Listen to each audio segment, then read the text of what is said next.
Hey guys, welcome back to Ace Academics YouTube channel where we provide you with educational, interactive, and entertaining videos. I am your girl Jemima Mills, and at this time, I would just like to thank you so much for subscribing to our channel and also liking up our last video that we uploaded a few days ago. Today, we are going to be doing a Cape Caribbean Studies past paper, and this one is the 2014 paper. And I thought to myself, this is the perfect paper to start with because you want to give you want to give your past papers a nice time frame. It's like either you want to start from 10 years ago or you want to start 12 years ago. However you want to do it, you want to give them a nice time frame so you can have a nice knowledge of all the questions that CXC has put out thus far, right? So let's get into the questions.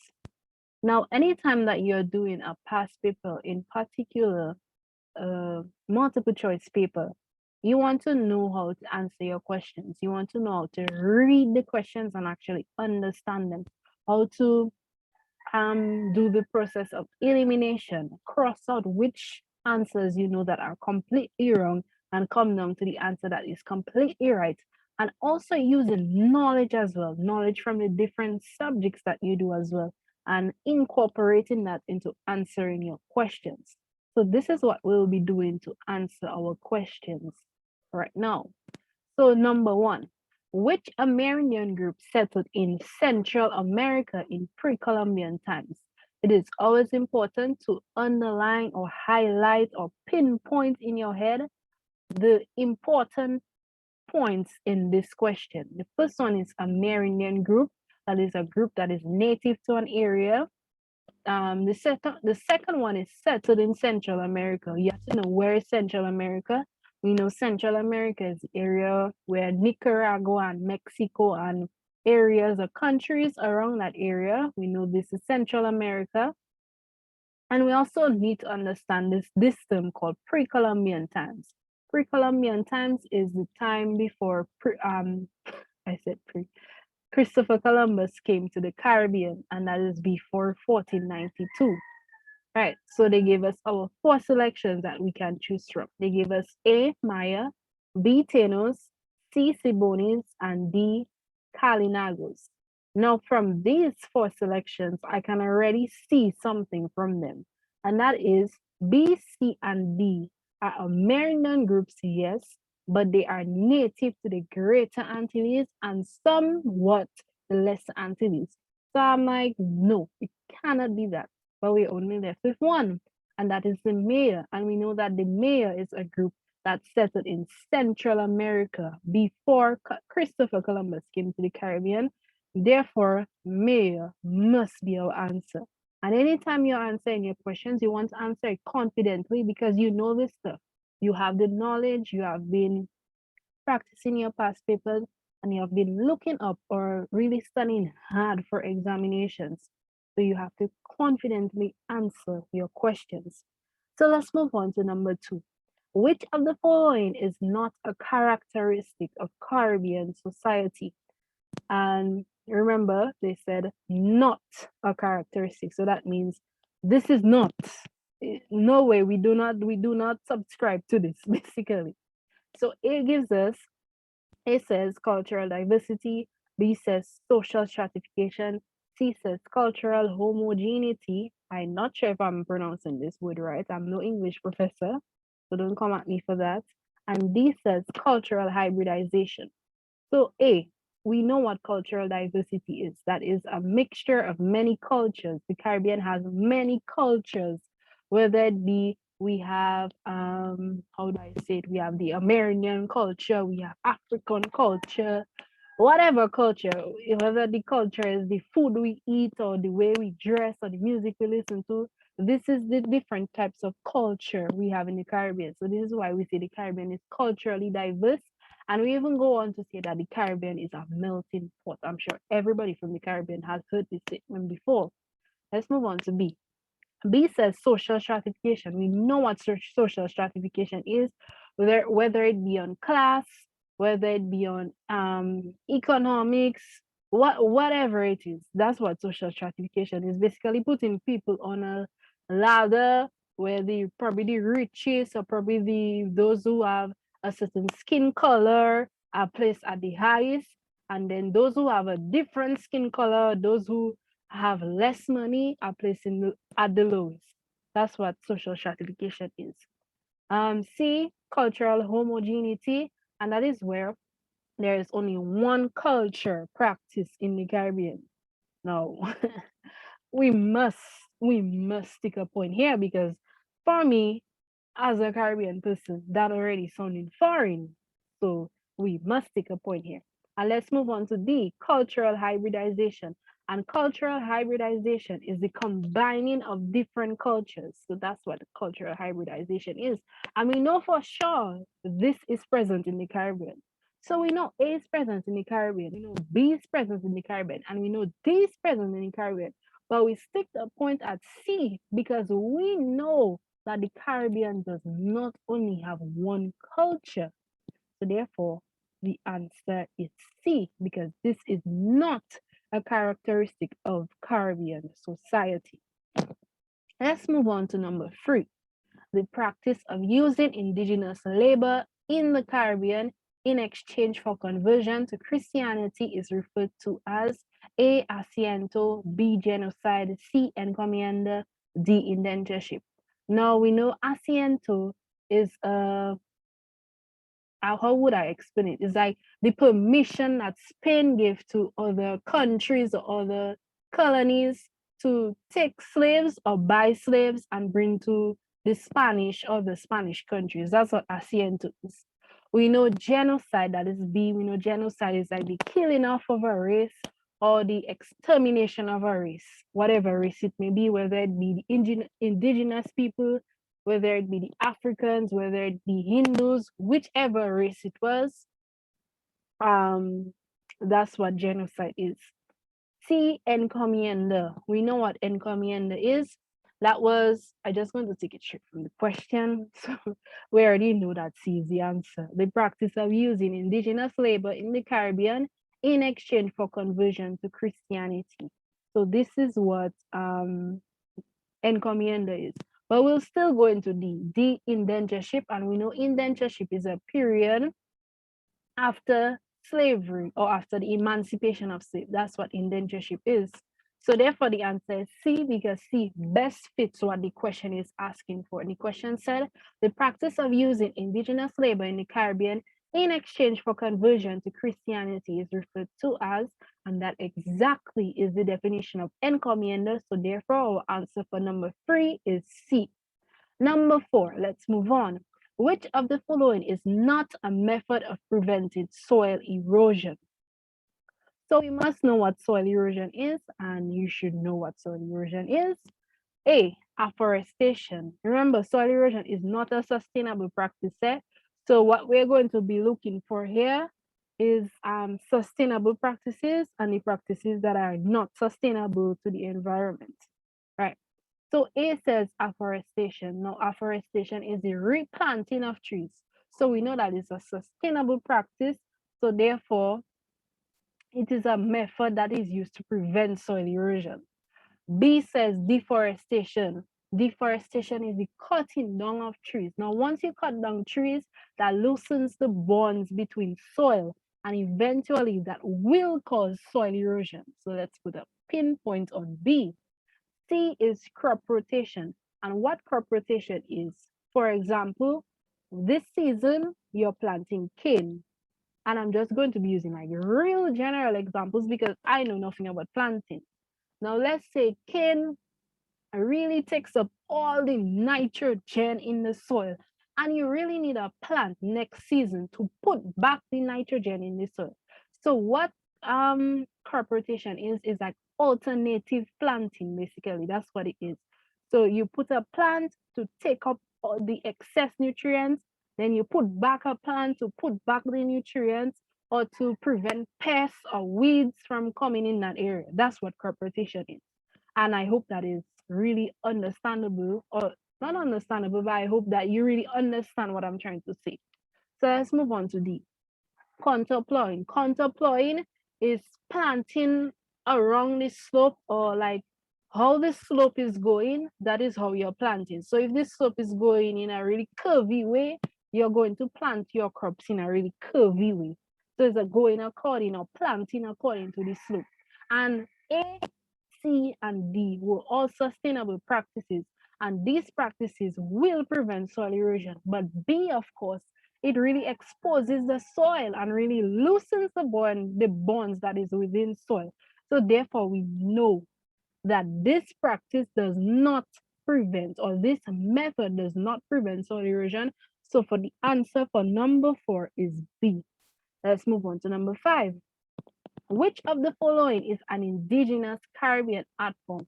Indigenous, what does indigenous mean? Indigenous means that it comes from the Caribbean. It originated from the Caribbean. This is ours. We made this art form. So this is what indigenous means.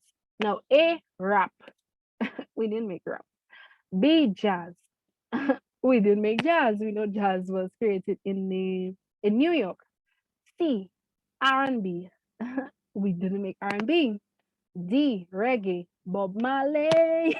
I can't sing, but this answer is like so obvious. I mean, if you're from the Caribbean and you do not know this answer, give me your passport and go get a visa or something, sis, because you should know reggae is our own. We created reggae, Rastafari Selassie, right? So yes, the answer for number 5 is D. Let's move on to number 6.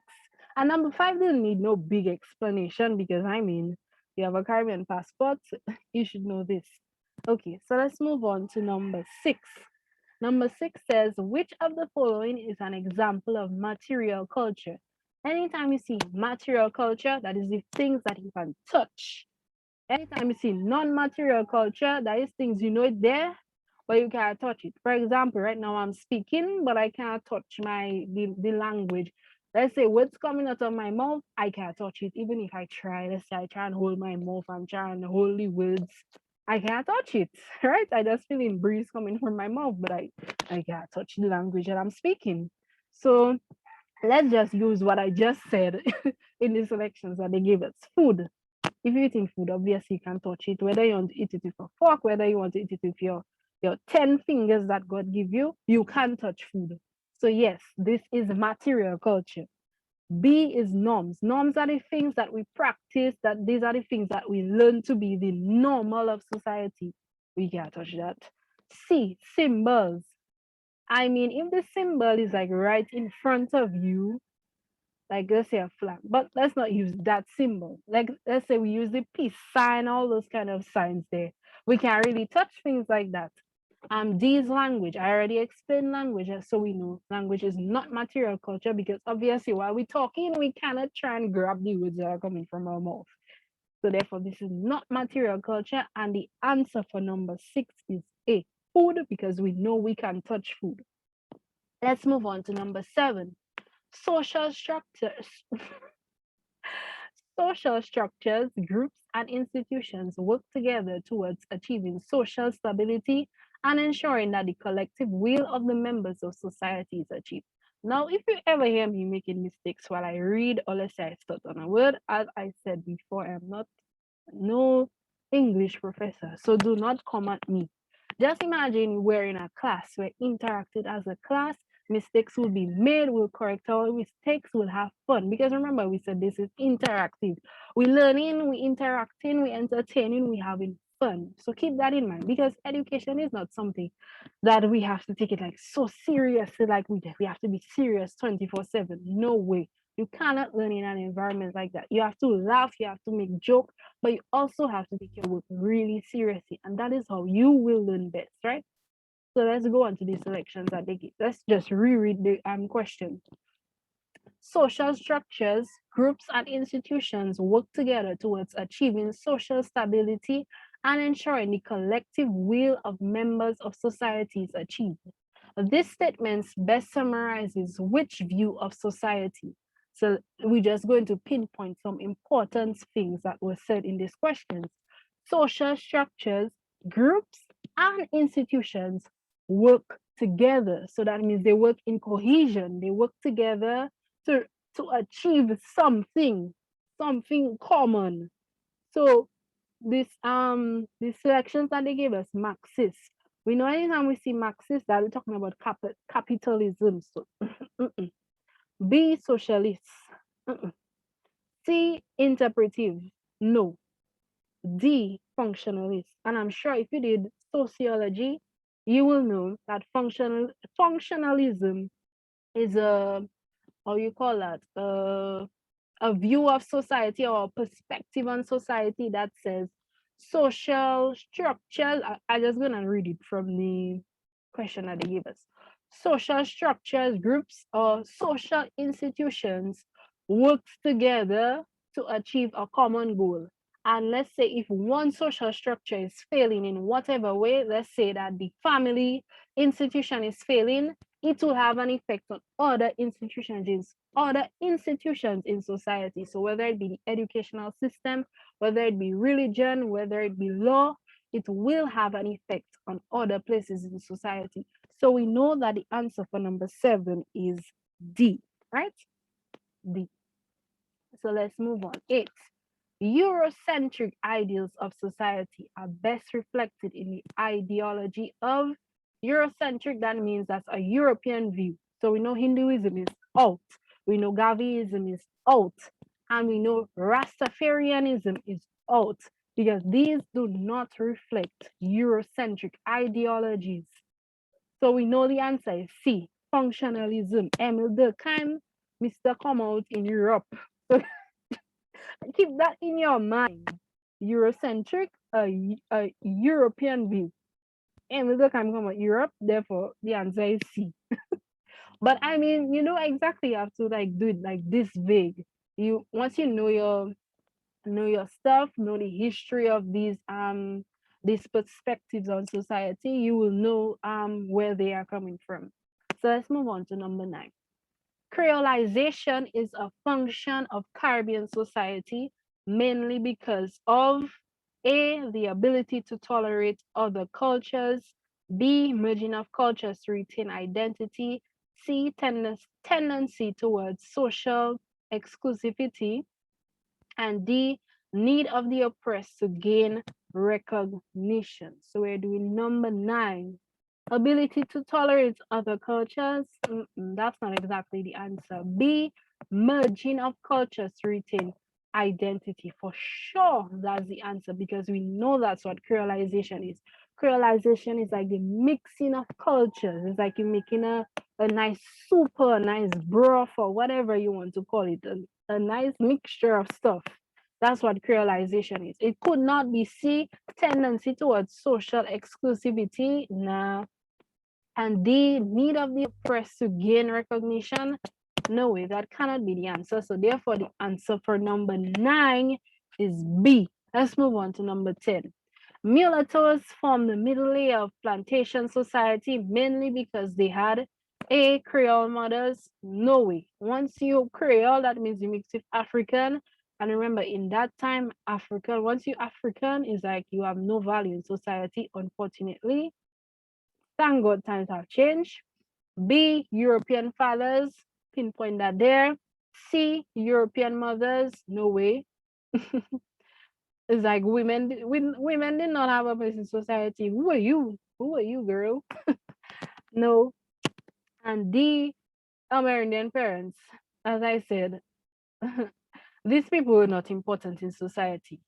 Once you are European, you were considered to be the top of the stratification ladder. You remember earlier on when we were talking about social stratification?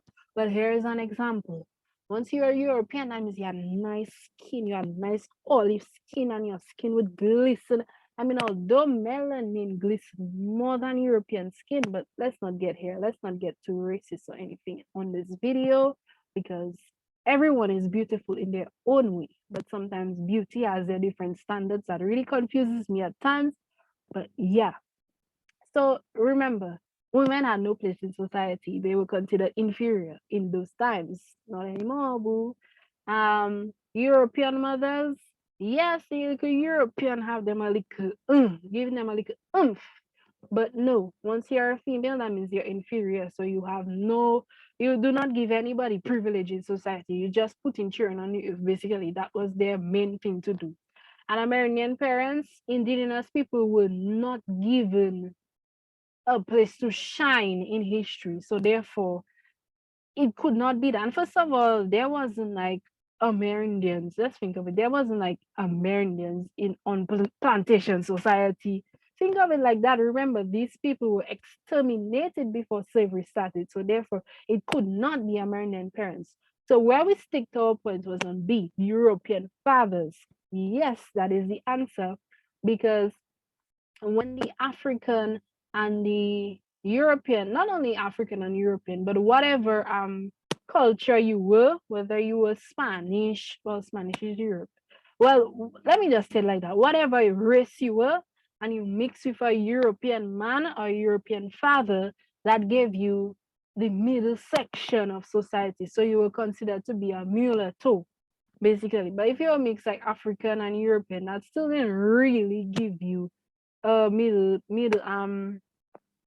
place in society. Probably you would be like a domestic slave, but you wouldn't be a mulatto. A mulatto is like those nice races, probably an Asian and a European or a British man mixed together. That would be a mulatto.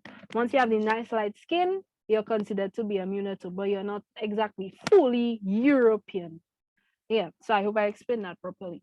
Let's move on to number 11. Which of the following is the best example of cultural retention? So we should know what cultural retention is. We should know what cultural erasure is. All those little definitions, you should know what they mean. So cultural retention is like trying to, how should I say it? It's trying to keep a culture alive, basically, for it not to die. So let's read the selections that they gave us. A, video games for entertainment. No, that's like cultural imperialism, basically. B, microwaves, ovens for cooking. No, that's cultural imperialism again. C, hammocks in the porch for relaxation. Interesting, because we know hammocks were like something that the Americans used. And then D gave us European names used by Caribbean people. Boy, look at that. Look at our history like slapping us in the face right there. So we know that it's not cultural retention because we're not trying to develop. We want a culture that is our own, something that we can call our own. We're tired of copying people's own. Like, for how many years we have to develop European culture, we have to be Christian, we have to be Catholic, and we could not practice our own cultures. We were basically given European names. For example, my surname is Mills. I sure my real surname is not Mills. I sure it's probably like Kwashioriko or whatever. I sure that not my real surname. But because of slavery or because of a history impacting the Caribbean, this is like the result, or this is the effect of it. So cultural retention, trying to retain our culture, trying to keep our culture alive, is definitely C, and that is hammocks in the porch for relaxation, because that was a part of American culture. And if you have a hammock on your porch, you know that basically you're trying to keep the American culture alive. So that would be an example of cultural retention. So the answer for number 11 is C. So let's move on to number 12. Moving on to number 12. Right, number 12. The Declaration of Emancipation Day on 1st August as a public holiday by several Caribbean countries is an attempt at cultural. Remember, we just learned some. So a while ago, we learned about cultural retention, that's trying to retain our culture. A says erasure.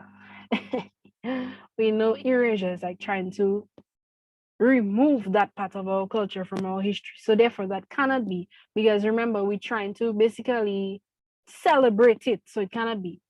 Retention is trying to retain the culture, trying to like make others see the importance of our culture, celebrating the importance of our culture. So there's been a point here for number 12.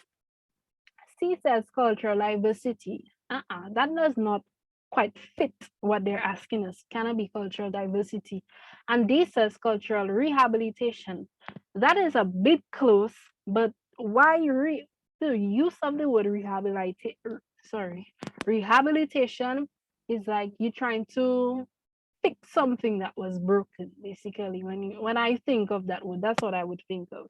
So I think the best fit for what they're asking for is retention, that is trying to celebrate our culture, trying to retain our culture, trying to keep the culture alive, trying to, make ourselves culturally conscious, basically. Yeah. I use the word basically a lot. I apologize for that. So let's move on to number 13. The presence of Indian dishes like roti and doubles in Trinidad and Tobago and Guyana that are not found in India is most likely to be the evidence of a creolization.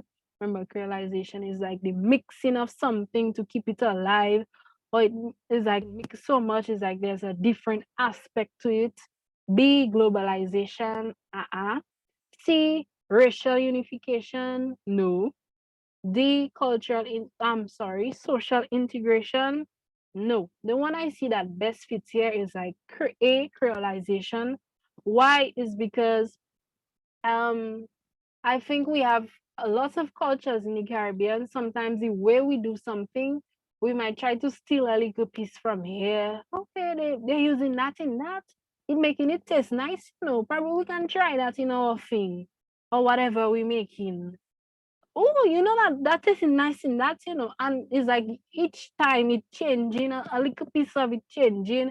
We adding something a little Caribbeanish in it, whatever it may be. Sometimes the seasoning we have in the Caribbean is not the same seasoning they have in India. All of those things are aspects of creolization, and all of those things are like the whole fact why you cannot find this. It's like the same meal, but you're finding it in a different way, tasting a different way. And that is all because of creolization. I using a lot of fancy examples because I really want you to understand it. And I really want you to understand it in a fun way. So while you're doing your exam, and I remember she said that, on this YouTube video. So, this is why I'm using these fun examples. I don't like to use no boring examples. All right. So let's move on to number 14.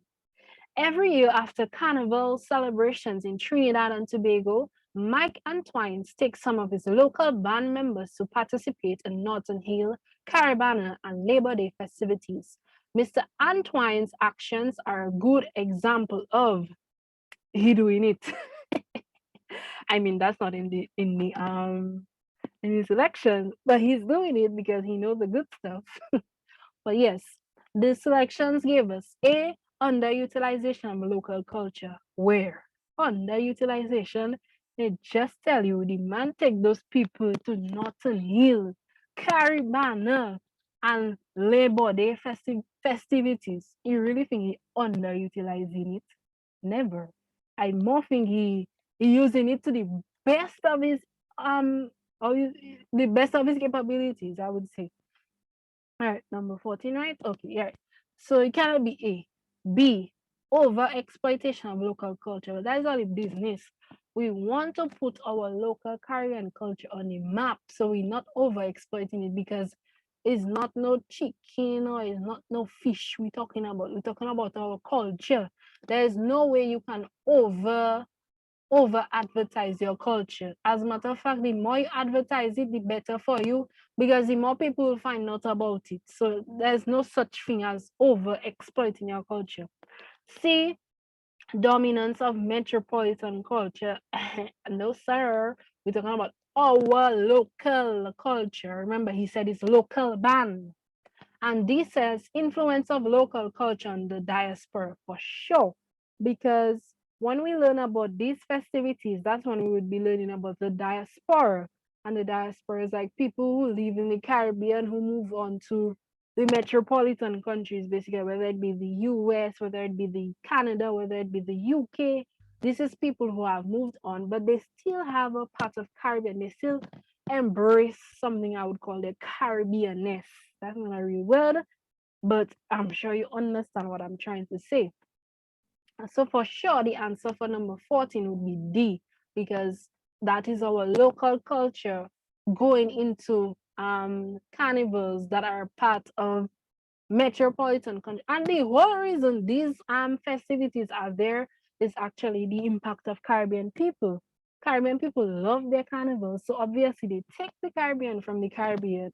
Sorry, they took carnival from the Caribbean and they brought it up with them, and they started their whole carnival, that is Notting Hill Carnival in Canada, all these Atlanta, wherever it is, all of these are festivities that Caribbean people started. So yes, that is the influence of local culture on the diaspora. Let's move on to number 15. Number 15, Marxists regard religion as the opiate of the people because an opiate is basically a medicine that controls people, but we're not looking at it as a medicine right now. We're looking at it as a factor that controlling people, and that factor is religion. And that is the Marxist view. Now we know that Karl Marx, he wasn't too big on religion because he thought religion would control people. It's like basically they telling people, hey, come and work for me. Now, while they're making all their money out of you, they're still telling you that you have to pray for you to get plenty money like them. So basically, they're overworking you for them to get money. But when you want money, you have to pray. So this is why Marx would say that religion is the opiate of people. So let's look at the selections. A, because it helps the poor. B, makes the population happy. C, allows suffering of the poor. D, allows exploitation of the poor with rewards, of promise, with rewards promise in the afterlife. So we see that answer for D fits best because that's literally what we just talked about. They over exploiting the poor, telling them, hey, come and work for me. They working them like a donkey and they making their money. All that rhymed. And when come for you to make your money, you have to kneel down and pray. So this is what Karl Marx meant by the opiate of religion as the opiate of the people. Let's move on to number 16. The movement started by Aimé Césaire, which focused on Black consciousness and pride, was referred to as, and if we learned about that in Caribbean studies, boom, bang, we know the answers for that. The answer for number 16, and we know that is negritude. We don't even need to discuss that because once you see Aimé Césaire, you need to know that that is negritude. If we see something like Marcus Garvey, we know that it's Garveyism. So these are just some of the people that you need to start grouping them with certain words. So time you see them, you already don't know. That's what it means. So let's move on to number 17. The Gini index, I call it Gini index, you can call it what you want, I will call it what I want, is used to, or I'll pronounce it how I want, is used to measure A, energy, no way, B, sociability, no, that doesn't make sense, C, inequality, pinpoint that there, D, productivity. Now they will always put productivity there because when you think of Gini index, sometimes you might all confuse it with GDP, that is like gross domestic product. Sometimes you might confuse it with that. So they'll always put that there to confuse your brain. But don't let them take you for no fool. You're not no fool. You're very smart. You're a smart individual. So the answer is C, inequality. And Gini index is used to measure the inequality in income in a society. So yes, that's what it is used to measure. Simple as that. No big explanation, no long talk. Let's move on because we want to keep this video short but sweet so that you can watch it and you can really enjoy it. If you've binge watching this video right now, shout out to you. And I do hope that you do extremely well in your Caribbean Studies examination. And of course you will because you're watching this video, which means that you're really interested in your education and you really want to get those ones, right? So you really want to get those ones. We're moving on to number 18. And number 18 says, Which of the following is not a feature of globalization? So we know what globalization is. We know globalization is like companies coming together to basically make their company international, make things easier for them to export their things internationally. That's what globalization is. And A says e-commerce. We know e-commerce is like using of internet, whether it is to advertise your business or whatever you're using it for, or to make people buy stuff from the internet, whether it be on Amazon, whether it be on your personal website. That's what e-commerce is. The next one is protectionism. And protectionism is like a company or a country is trying to, how do I put it? They're trying to shield other people or shield their country from other people coming in to either trade with them. That's what it is. So it's like they're protecting their country or their whatever it is they're protecting. C is commercialization, and commercialization is basically like how would I put it? How would I put it? Okay, so how I would put it is that it's like a company or whatever it is, they're running their company just for them to make money. That's what it is. Like, I mean, like most people would. The next one is trade liberalization, and that is the removing of taxes, the removal of tariffs, just to make trade between countries easier, or make your whatever you're producing, make it go international, basically. So let's go back to the question. The question asks us, which of the following is not a feature of globalization? So we know e-commerce is a feature of globalization. We know commercialization is a feature. And we know trade liberalization is a feature. Now, the only one that China and shield itself like this, big, they're so big, they have nobody else to come in, is B. And that's the only one that's not a feature of globalization. So we know the answer for this one is B. Let's move on to number 19.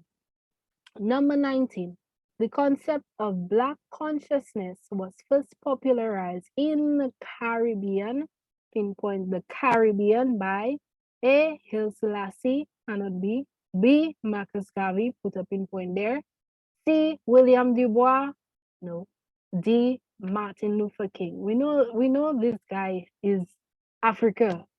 He influenced Black consciousness in Africa, so it could have been Martin Luther King. The only one I could think of is B. Marcus Garvey. Why? Because Marcus Garvey came from Jamaica, and that's the only like really true Caribbean person I can see that really influenced Black consciousness in the Caribbean.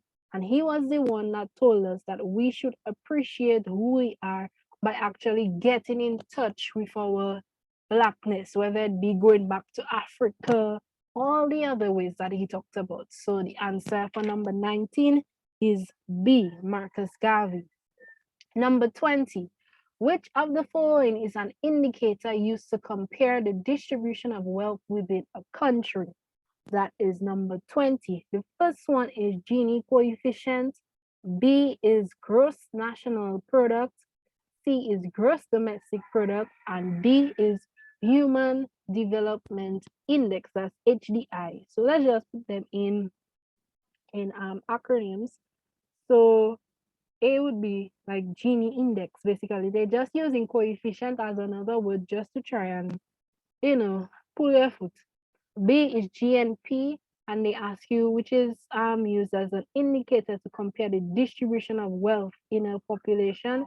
So it couldn't be gross national product, it couldn't be gross domestic product, and it couldn't be human development index, because all that is basically talking about how much a country is producing, whether it be materials, whatever they are producing, products. And the only one that really sticks out is Gini coefficient, because what it is used to measure is like the inequalities in the distribution of income, or not only income, but the distribution of wealth in a population. So that is what it's used to indicate, right? So the answer for 20 is A. Let's move on to number 21. So we're moving on to number 21 right now. And number 21 says the person primarily associated with industrialization by invitation in the Caribbean. Now remember for number 16, when I tell you, you should do, time you see something, you should just group it with somebody. So when we saw Black consciousness and pride, we immediately said, and not only Black consciousness and pride, but from the time we saw MS as there, we know that is negritude. From the time we see, let's say, Black consciousness in the Caribbean, like the first person to introduce the concept of Black consciousness in the Caribbean, we know that is Marcus Garvey. Now, this one, from time you see this statement, industrialization by invitation, just put Mr. Sir Arthur Lewis right there. Just make sure you stick his name with that statement. And so Arthur Lewis is from St. Lucia, and he was also an economics. He was in economics. That's what I can say. We know MSS there was part of the negritude movement. We know Marcus Garvey was like the first person to bring up the concept of Black consciousness in the Caribbean. So, and we know Uriah Butler just cannot be it, because he did not talk about this person did not talk about industrialization by invitation. And we know for sure the person who talked about industrialization by invitation was Sir Arthur Lewis. So therefore the answer for number 21 is C. Moving on to number 22. Acknowledging that people of the same ethnic group face similar problems is the main impact of trade unions. That answer doesn't make sense, because first of all, we're talking about ethnic groups. B, political parties. Where there? Nope. C, Pan-Africanism, and Pan-Africanism basically incorporates what this question is asking us about, right? And D, the University of the West Indies. No, sir, that doesn't make sense. Now we know Pan-Africanism basically talked about indigenous peoples and all those aspects where they talk about African and the indigenous peoples. So when they ask us about the different ethnic groups, we can already associate it with Pan-Africanism. And actually, that's the only one that really makes sense here out of the others. Because trade unions doesn't make sense. Political parties does not make sense. And the University of the West Indies, that doesn't make sense. That's just like a place where Caribbean people or people on a whole is educated. So it could not be D. So we know the answer for number 22 is B for sure. So the answer for number 22 is so right now we're moving on to number 23. And number 23 says sustainable tourism cannot be encouraged by utilizing A, solar water heating, B, natural ventilation and lighting, C, environmental training for staff, D, the coastline for the building. What?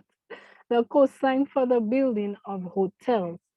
So that is number 23. Sustainable tourism. Now, when we speak about A, solar water heating, that is using a sustainable energy source, because as we know, the energy that is derived from the sun is inexhaustible. So it cannot run out basically. The sun is forever burning. B says natural ventilation lighting. As you know, that's a very sustainable resource, because we're not using any external factors. We're using natural, and right there they tell us natural. So we already know that is a sustainable practice. Then we have C, environmental training for staff. Yes, that is a sustainable practice used in sustainable tourism. Then we have D. That's the one I was stumbling upon because I found it so bizarre. D, the coastline for, now when I say bizarre, that's something that is used in my dialect, in my local dialect, because I'm from Dominica. That's something that we use. I just wanted to explain that. And what bizarre literally means is like bizarre. I wanted to explain that. Deep, I mean, within Caribbean studies, so you learn about my country. I'm from Dominica, so you can learn about my country as well. Caribbean studies. So D says the coastline for the building of hotels. No way. Once you're using the coastline for the building of hotels, right there and there, you're affecting marine life. So that is not sustainable tourism. You're affecting coral reefs. Remember, coral reefs is very important in the Caribbean because the Caribbean is literally made up of islands and islets. And what an island is, a piece of land surrounded by water. Once you're surrounded by water, that means you're already at a huge threat. So when we have coral reefs, these coral reefs can protect us from storm surge and so many other factors that we should learn about so that we can protect it to the best of our capabilities. So we know that the coastline for building of hotels, we know that is not sustainable tourism. So let's move on to number 24. Number 24 says, Caribbean feminists, oh, I love this one, are interested in engendering, oh, did I give you the answer? Number 23, the answer is D. 24. Caribbean feminists are interested in engendering Caribbean history in order to A, study male-female relationships. I mean, we're not really interested in that. B, the value, which one are we doing? 24. They value the historical achievements of men. I mean, we want to celebrate men and we want women to have their part in history. That's what we are trying to do, okay, boo? So no, we're not trying to devalue the historical achievements of men. They have their shine. We want our shine too. C, oppose the traditional male-dominated roles in history. Pinpoint that. I just spoke about that.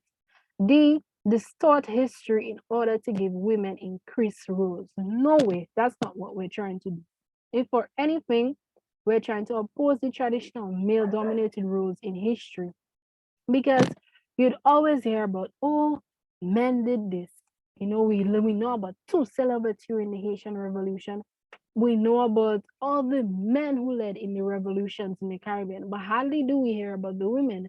Hardly do we hear about Nanny Grigg. I mean, Nanny Grigg was very fundamental in a revolution in the Caribbean, and we don't really know about her unless you like study history in depth, or unless like your teacher is like a Caribbean feminist, as we just learned about. But slowly but surely, we're starting to see women given their rightful place in history, right? So yes. So the answer for this one is C, oppose the traditional male-dominated roles in history. Let's move on to number 25. Industrialization by invitation. We learned about that. We know that once we see industrialization by invitation, we know that is Sir Arthur Lewis, that St. Lucian man, was intended to benefit the Caribbean region in which of the following ways? Number one, transferring managerial and technical skills to Caribbean people. Number one, for sure. Number two, providing a cheap labor force for foreign investors. That doesn't sound right. Number three, diversifying the mainly agricultural based economies, for sure. That it did intend to benefit the Caribbean region in that way. So the answer is number one and number three, because number two, I mean, we're not trying to overexploit our people. We're not trying to exploit our people. No way. So number two is out. It did not include that in the concept of industrialization by invitation. So therefore, the answer for number 25 is B, 1 and 3. Let's move on to number 26. Research objectives are important because they A, contain dependent and independent variables. No. B, prove the relationship between the variables. No. Indicate the sources of information relevant to the study, for sure.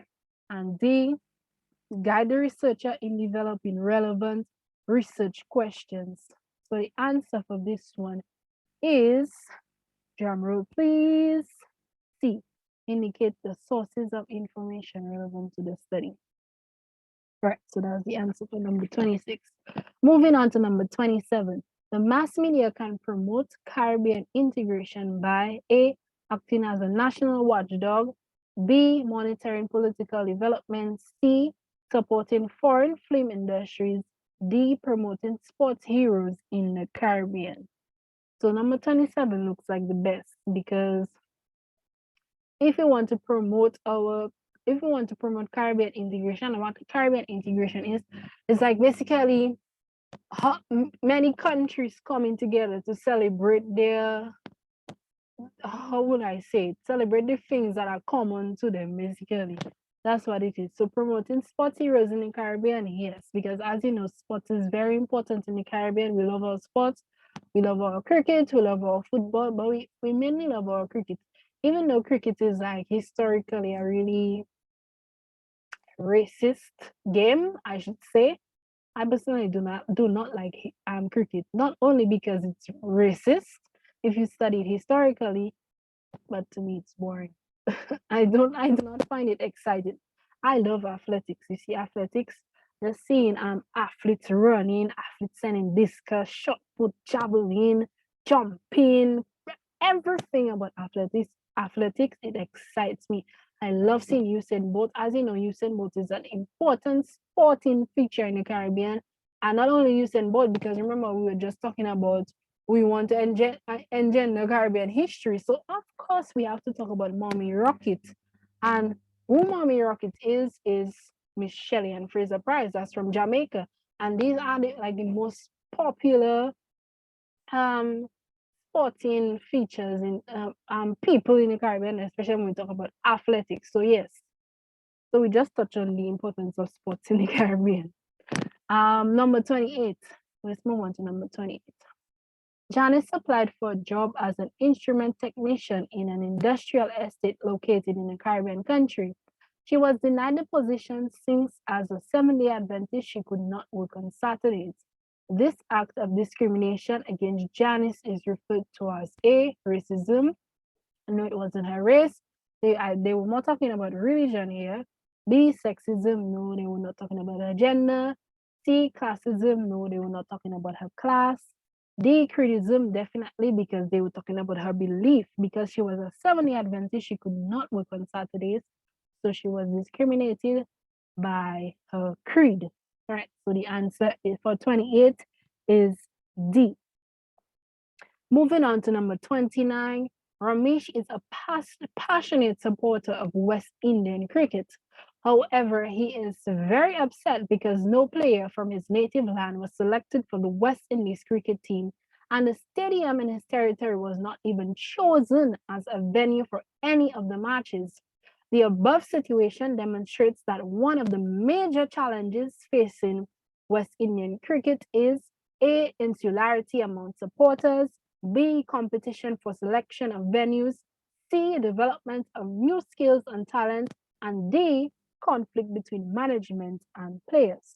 So for number 29, it has to be insularities among supporters. Because remember, they told you that Ramesh is a passionate supporter of West Indian cricket. So that already tells us the answer. And remember, they told you that he's very upset. And why he is very upset? Because no player from his native land was selected. So me personally, I'd already be vexed.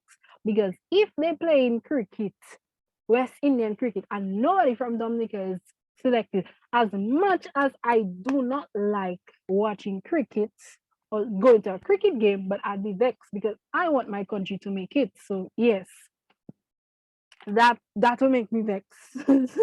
And then my stadium wasn't selected. Huh. Already didn't choose a person from my country, and are you still not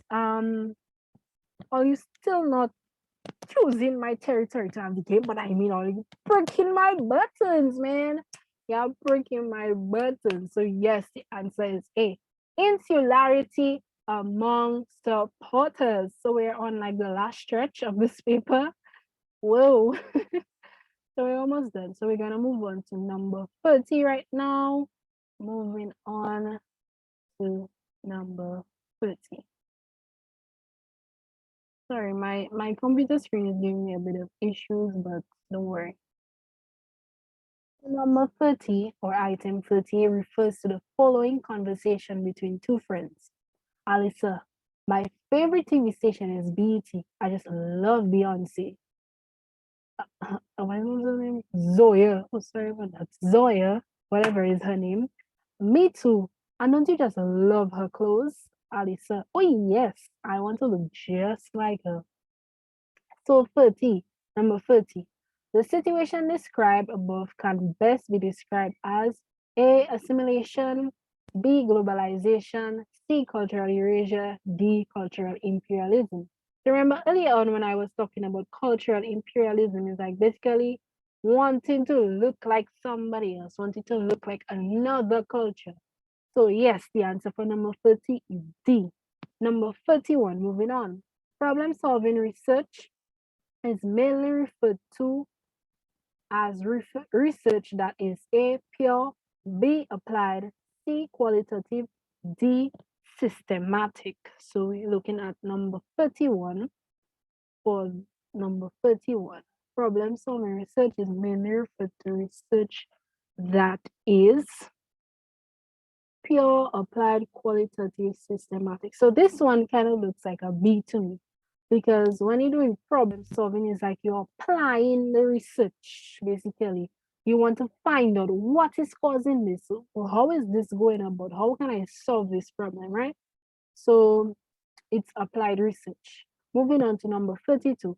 An example of a primary source of information is information obtained from primary sources, first-hand information. Remember that. A letter, no. B, attributes, no. C, a textbook, no, that's secondary information. D, an interview. The answer for sure is D, because an interview is first-hand information. You're talking to the person, you're finding out what you want to find out from the person. So this is a primary source of information. Moving on to number 33.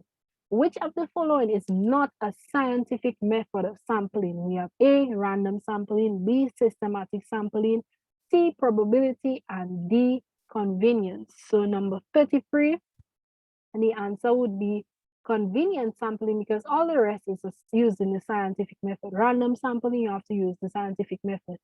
Systematic, you have to use the scientific method. And probability, you have to use the scientific method. Convenience, you just basically doing it at your leisure. Okay, this girl, she lives next to me. I know she's a Catholic. I'm doing research on Catholics. I just go and choose her. That's basically what convenience is. Convenience sampling is. So this is not a scientific method of sampling. Number 34, systematic inquiry may be referred to as A, applied research, B, the scientific method, C, the generation of new knowledge, and D, an in-depth analysis of complex situation using words. So systematic inquiry, that for sure is the scientific method. Once you hear about systemic inquiry, just think of it as the scientific method. So the answer for number 34 is B. Number 35, the most important function of the literature review is in research is to A, clarify the problem, B, link the research to important writers, C, establish the major concepts in the review, D, provide information for the introduction. So the literature review is always used like you basically put in whatever you're studying, you're putting it in front of the person who is reading your paper, and this is where you put your major facts or your major concepts, all the words that you want to define, all the concepts that you want to make them understand, you put that in your literature review. So the answer for number 35 would be C. 35 C. 36. A hypothesis is best defined as A, statement of the variables that the study is expected to analyze, B, prediction of the relationships between variables, C, description of the nature of the problem that is being investigated, and D, question that identify identifies the problem and the methods of investigation. So this one looks like a B to me, because once you see prediction, you already know that's hypothesis. So B is definitely the answer. Prediction of the variables, prediction of the relationship between variables. So it's like you're predicting something. Because students smoke marijuana, they perform poorly in examinations, or probably you might even say it makes them so high, even their grades start to increase. So that's your hypothesis. 37. A valid source of secondary information for researching Caribbean studies would be, remember they tell you secondary. Just now that we talked about primary source of information. Now we're speaking about secondary sources of information. So it's like a recording of the primary source of information. That's what it is. So it can't be interviews, because we know interviews are primary source of information, right? So it cannot be questionnaires first-hand resource. It cannot be observations as like a first-hand, or what you'd want to call a primary source of information. So it has to be textbook, because textbooks is like the recording of accounts of primary sources of information. So since it's a recording and they're trying to change the words or put it in however they want, that is a secondary source of information. Moving on to number 38. Jack presented his data using text and tabulation. This demonstrates a mixture of A, validity and reliability measures, B, qualitative and quantitative approach, C, probability and non-probability sampling, and D, comparison and categorization analysis. Remember, I told you I'm not an English professor. So Jack presented his data using data. Data, once you have data, that is numerical research, so that has to be quantitative. And he also used tabulations. He presented his data. He presented his data using text, so that is qualitative. That means he's explaining his data. This is what I found in my data. I found out that Jacqueline has a big nose and Jovan doesn't have one. And tabulation, this is the amount of people with big nose, and this is the amount of people without big nose. So tabulation would definitely have to deal with numerics, that has to deal with numbers. So this definitely talks about qualitative and quantitative approaches. So the answer for number 38 would be B. So let's move on. Let's move on to number 39. I'm trying to change my screen so you guys can see. So now we're moving on to number 39. And number 39 tells us, we're almost done, guys. Number 39 tells us which of the following should be considered when identifying a topic for research. Number 1 says, was the problem previously researched? Number 2 says, is the problem researchable and manageable? Number 3 says, is the problem an issue of significance, to the government? So number 39, 1 and 2, yeah. B, 1 and 3, not really. It doesn't exactly have to be an issue that the government is significance. It doesn't exactly have to be a problem that is significant to the government. It could be a problem that is significant to you, because sometimes while government might think, okay, we don't really care about that, you might think this is really important and I really want to find out about it. So yes, and actually with your research as well, it can actually raise awareness to the government. Okay, that's actually really good points that this person gave in their research. We should really look at this. So yes. 2 and 3, no. Once you see 3, the answer is wrong. So the answer definitely has to be A, 1 and 2, because 3 is not included. So yes, the answer is A. Moving on to number 40. Which of the following statements is a hypothesis? Remember, the hypothesis is a prediction of the relationship between the variables. A, examine the causes of obesity. Prediction, no. In St. John's Village, no. What are the causes of youth violence in Mount Hope Village? No. C. To what extent has pollution affected the village of Monde or Dio? No. D. The use of alcohol is responsible for the poor performance of students at St. John's High School. For sure, because they're telling you a statement, they're telling you their prediction, they're telling you this is what alcohol is causing. They're telling you right off the bat. And this is their prediction. So while doing their research, they'll find out if their prediction can be accepted or not their prediction, their hypothesis can be accepted or rejected. So this is why research is important. Moving on to number 41. One major advantage of review of existing literature is that it provides A, related material, B, background information, C, specialist contact information, and D, timely theoretical perspectives. So we're looking at number 41, right? Major advantage of review of existing literature. And if they said major, that's like the most important one. Related material, not exactly. Background information for sure. Because remember, the whole use of the literature review is like to put down the major concepts one time. Anything that you think that the person who is reading your research might not understand, you put it in your literature review so that they can understand it, so that it kind of makes it easier as you flow into your research. So the answer for this one is B. Moving on to number 42. A sixth form student is conducting research on the reasons why students are not doing their homework. Which sampling method should be most effective in ensuring that the views of students at all levels are represented? A, random, B, systematic, C, convenience, D, stratified sampling.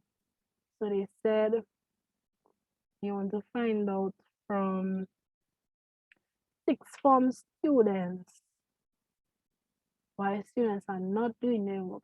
So for this one, for sure, you can use stratified random because it would be the best approach to do that, because you selecting the students at a random interval, whether it be every two students, every two sixth form students you see, you ask them every 5 and so on and so on. So the answer for number 42 is D.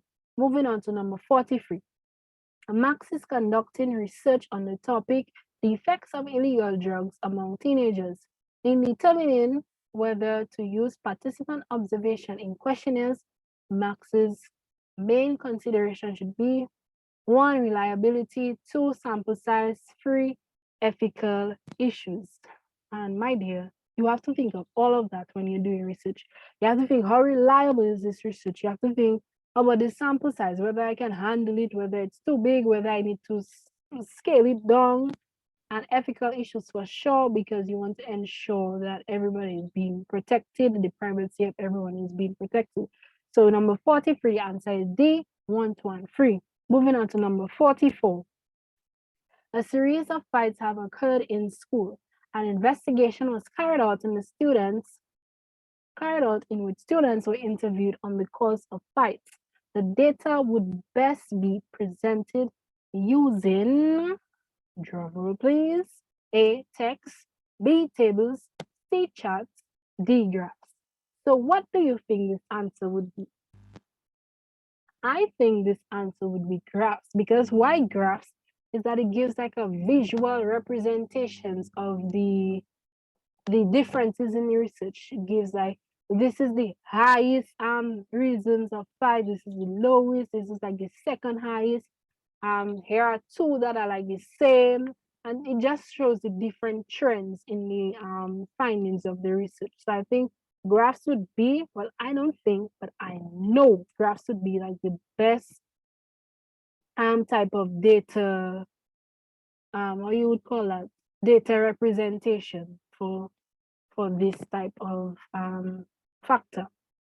Moving on to the last one. Now, as you can see, I'm a the co-host right now. I'm sure you probably can hear the difference in my voice from when we started. And right where we are, we did 45 questions, and I'm sure this video is very long, but it's worth it. Watch this video, ensure you take all your notes, ensure you do your past papers, and not only do past paper ones, do your past paper twos as well. And even practice on past paper threes, because sometimes they might just mirror a question from a past paper three in a past paper two. So practice all these past papers. So we're on number 45, sorry. A teacher wishes to carry out an investigation on the types of food consumed by first-form students at a high school. She wants an unbiased sample. What type of sampling should she use? A, random, for sure, because it's like you choosing like every 2 students, every 3 students. So it's that the sample is like spread out. So you won't find any biased sample per se. Stratified, that would be biased. Purpose, no? Purposive, is that it? Purposive? No. Convenience, that would be biased because it's like, let's say, she just wants, let's say she's the teacher of a first form class. You know what? I'll just choose those students because look them right there. Sometimes you might know the students very well. So this sample for sure would be very biased. So here we have come to the end of yet another video. And if you have made it to the end of this video, good job, because you're actually on the right path. You're actually making an investment into your education. So I really hope that you took all the necessary information and you soaked it in like a sponge so that whenever they give you a question, you know how you can answer it, whether through the process of elimination or just using your knowledge or underlining certain factors in the sentence. So you know, hey, this is how I go about doing my questions. Remember, you have 90 minutes to answer your questions. That is 1 hour and 30 minutes. Make the most of it. Do not say, oh, I know that. And click, click, click, click, click, click, click, and then you finish in 5 minutes. And you have like 85 minutes left still. I mean, do you really think you're going to get a 1 out of that? No way. So use all the time that they give to you. Make sure you in the exam room, where it's like you're in a debate room. You know, this question is right, but you're not saying it out loud and you're saying it in your head. This question is right because I know this, I learned this, I know that, I know this. You know, this one is wrong because this, because that, because this, because that. And this is how you go about getting like the right answer. And you have to answer you have to give your answers very confidently, very confidently. And this is how you pass your exams. So thank you for watching another video from Ace Academics. Remember, here we provide you educational, interactive, and entertaining videos. And thank you for watching. Don't forget to like, subscribe, comment below. Tell us how this video was. Did you enjoy it? Did you enjoy some of my really dry jokes? I really hope that you enjoyed it, and I really hope that you learned from it. Share this with your friends, tag somebody, you know, just share the love, share the life. Not share the life, share the love, sorry. Share the love, share the love, share the video, not the life, share the video, share the love, share the video, and bye-bye. And thank you so much for tuning in to our video, our second video on Ace Academics. So bye-bye.